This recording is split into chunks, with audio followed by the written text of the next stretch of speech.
Join me as I dive into the bizarre world of political history and challenge myself to uncover the weirdest rulers you've never heard of. Throughout history, power has been known to corrupt even the best of us, leading to some pretty unconventional behavior.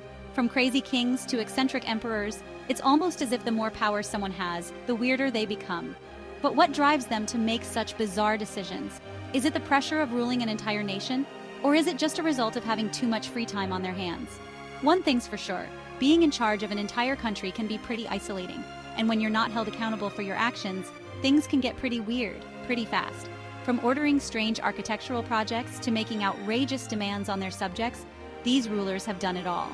So buckle up, because today we're going to explore some of the weirdest rulers throughout history and see just how far they'll go to get what they want. But before we dive deeper into their strange decisions, let's take a moment to talk about how history still shapes our present, right down to what we wear and stand for. Our store at histoedutainment.com offers politically themed designs that reflect the power plays and quirks of rulers throughout history. Wear the legacy of history's most bizarre leaders with our unique designs. Be sure to check them out and add a little history to your wardrobe.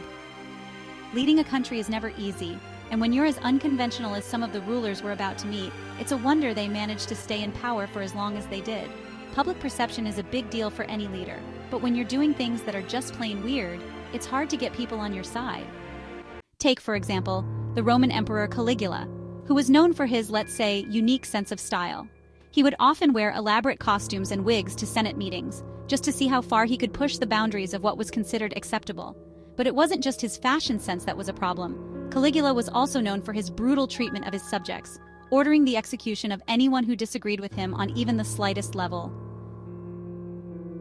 Then there was the Chinese Emperor Qin Shi Huang, who was so obsessed with finding the secret to immortality that he spent most of his reign sending out expeditions to find the elusive elixir of life. He was so convinced that he would find it that he even went so far as to execute anyone who didn't share his enthusiasm. Despite their bizarre behavior, these rulers still managed to hold on to power, often through a combination of fear and manipulation. But what about when their actions started to have real-world consequences? Queen Ranavalona of Madagascar, for example, was known for her brutal treatment of her subjects, ordering the execution of anyone who didn't follow her strict rules. She was so paranoid about being overthrown that she even went so far as to outlaw social gatherings, fearing that they would be plotting against her. But you know, it wasn't all bad. Some of these rulers actually did some good, despite their unconventional methods. Take, for example, the case of Ashoka the Great, an Indian emperor who converted to Buddhism after a brutal start to his reign. He went on to become one of the most beloved leaders in Indian history, building roads, hospitals, and universities across the country. So, what drove these rulers to make such strange decisions? Was it a desire for power, a need for control, or something deeper? One thing's for sure, being in charge of an entire country can be pretty overwhelming. And when you're not held accountable for your actions, things can get pretty weird, pretty fast. Let's take a look at some specific examples of unusual leaders and see what drove them to make such bizarre choices. One of the weirdest rulers in history has got to be King Frederick William I of Prussia, who was known for his eccentricities and brutal treatment of his subjects. He was obsessed with tall soldiers and would often go to great lengths to find the tallest men in the country to join his army. He even went so far as to send out expeditions to find the tallest men in Europe, offering them large sums of money to join his military. It was a pretty bizarre obsession, but it paid off. His army became one of the most feared in Europe at the time. Then there was the case of Emperor Norton I of the United States, who declared himself Emperor of the United States in the mid-1800s. He was a bit of an eccentric, to say the least, and would often issue his own currency and declare his own laws. Despite his bizarre behavior, Emperor Norton I was actually a pretty popular figure in San Francisco, where he lived. People would often play along with his imperial fantasies, and he even had his own set of imperial seals and stationery. But it wasn't all fun and games. Some of these rulers were downright scary. Take, for example, the case of Idi Amin, the Ugandan dictator who was known for his brutal treatment of his subjects. He was a bit of an eccentric, and would often declare himself the King of Scotland or the Lord of all the beasts of the earth and fishes of the seas.